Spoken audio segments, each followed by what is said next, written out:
Dr. Fly, Don Reverente, and forward as on the Pilipinas Live app. Iloilo hindi masyadong gumalaw yung opensa nila at that time. Bonifacio puts the ball on the deck, gets to step on Katapusan, and gets the first 2 points of this game. Good recognition. Out to RV Berjay, former Ateneo Blue Eagles, on the floor with two former UP Fighting Maroons at CJ Katapusan scoring. Two very versatile big men. Katapusan against Warren Bonifacio, up under the scoop is good. 5 spot primarily since last year para kay Coach MC Evolucion. In fact, he was the hero of that Game 1 victory against the Bacoor City Strikers in the first round of our MPBL playoffs. Saido Stabi knocking down from the outside. That gives the lead to Pasay here. Masyado malakas doon sa 3-point. Here comes Lawrence Victoria. Victoria all the way. Nobody stopping the basketball for Iloilo. And he likes that kind of game. Yung Matagal ka na di nanonood ng TV. But you know, you see those memes. Diba? Okay. Katapusan getting another basket there for Iloilo. He's off to a good start. A good start with 6 points. Yung points niya more of, hard work points. Katapusan was only good for 10 points in their last game. He's in front of Lawrence Victoria. Victoria, a little hesitation, gets inside. Fools everybody on that shot. Maski ako nawala ako dun sa... Victoria facing against a familiar foe in Raya de la Rosa. Bonifacio puts the ball on the deck. One dribble pull-up is nothing but bottom para kay Warren Bonifacio. Pass. Shuffle of the feet there by Patrick Sleet upon the receipt. Credo gets it to Gwen Capacio. Nakakapasok lamang sa laro na ito. Clint Doliguez goes inside, goes hard for those 2 points. Again, just going hard to the basket. But Sleet is really fast on the other end. Meron 2 points. Credo puts the ball on the deck. Left hand finish is good para kay Jason Credo. Rose. Oo, parang ngayon feeling mo parang arami mo ng experience when you have that experience playing for a good coach. The shot, Doliguez spins, forces it up, gets his own miss. Second serving is good para kay Clint Doliguez. Doliguez yung unang tira niya, not really a good Pedigree on the side of Clint Doliguez, winning numerous championships with San Beda in the NCAA. Bonifacio able to get the hoop. And He's big, he's bulky, but he can move. He's very... Trying to match up against Brian Hilario. Capacio leans in. Ongteco the offensive rebound. Ongteco for 2 points. Teco, right time.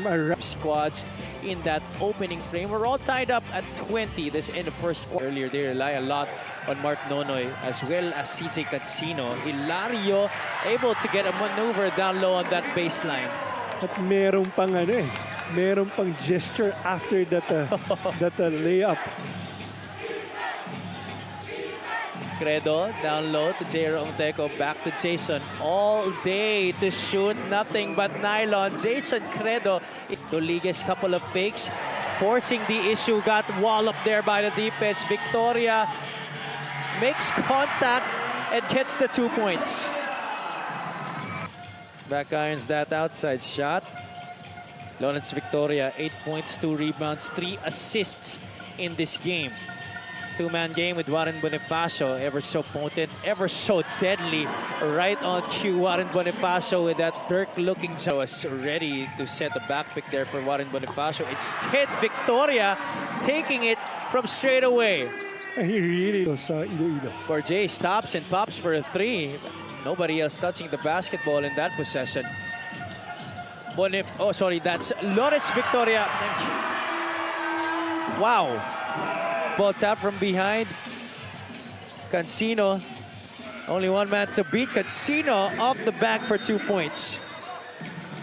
Good way. Over into the lane, trying to lose Cansino. Bonifacio, the late closeout there, and Bonifacio makes CJ know about it. Very high, capitalizing on the free throws they're given. 5 out of 12 from the charity stripe. Cansino trying to get those 2 points back. That's a good score, much needed there for Iloilo. Hilario is waiting on the other side. Cherry picking for Mr. Hilario. And For the home squad, our halftime score brought to you by Game. Chance here for Iloilo. Capacio gets his second basket here in the third quarter. good interior passing. Yeah, tough shot that was halfway down. A lot of hang time. Oh, what a dangerous pass. Still made possible. Shaq it. Salenga has got to take it. Salenga off the glass. Bailout shot right there for Pasay. Good record. Failing to get at it. Catsino behind the back. All the way to the cup. Catsino, the 2 points. Catsino. Battling it out, gutting it out with Dwayne Capacio. He's on the block. Caballero will take it from downtown. Three-pointer down the drain for Keanu Caballero.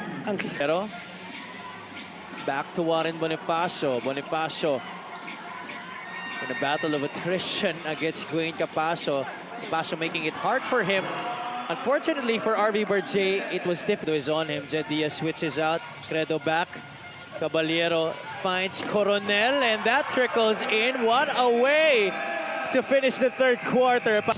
Imprints all over this period para dito sa Pas. Achievement as former Dreamers in high school. Have US. Beautiful report. Thank you so much, Mika. So a lot of former... Nonoy onto Jason Credo. He was that man in the first half para dito sa Iloilo. Credo gets a screen from former Ateneo teammate RV Berge. Katapusan knocks it down from the outside to beat the shot clock. Finally, Iloilo. Against Pasay, who also just has 5. Bonifacio from the outside to answer.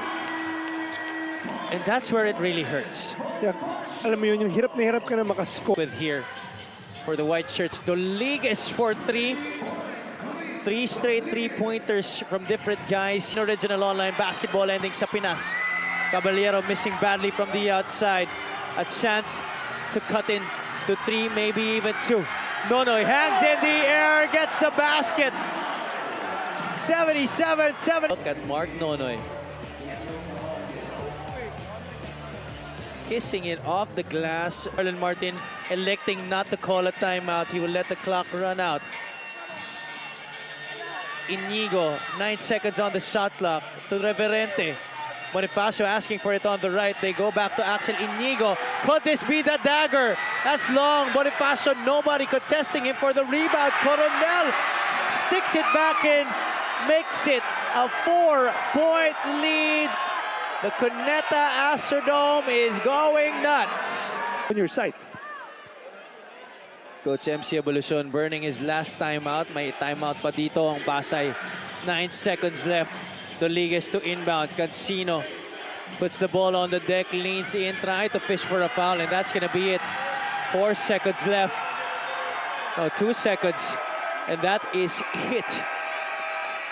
Iloilo losing another hard down. All of the big shots, making all the right plays, especially in the clutch. Who better than Warren Bonifacio for our player of the game? The score 81-77. Final score brought to you by GameX, the official online ending partner of the MPBL, the first and original online basketball ending sa Pinas. Our player of the game, Warren Bonifacio, is with Mika Abisamis at courtside. Our bonus player of this game ay walang iba kung hindi si Warren Bonifacio. Tuloy-tuloy yung nadadala mo para sa team na to with 22 points and 8 rebounds. Yung composure mo lalo na sa clutch. Pero Warren, gusto ko malaman, yung mga alanganin mo ba na tres, pinapractice mo ba yun? Oo, kasi yun yung sinabi sa akin ng coaches eh. Lahat naman kami may freedom na tumira basta open.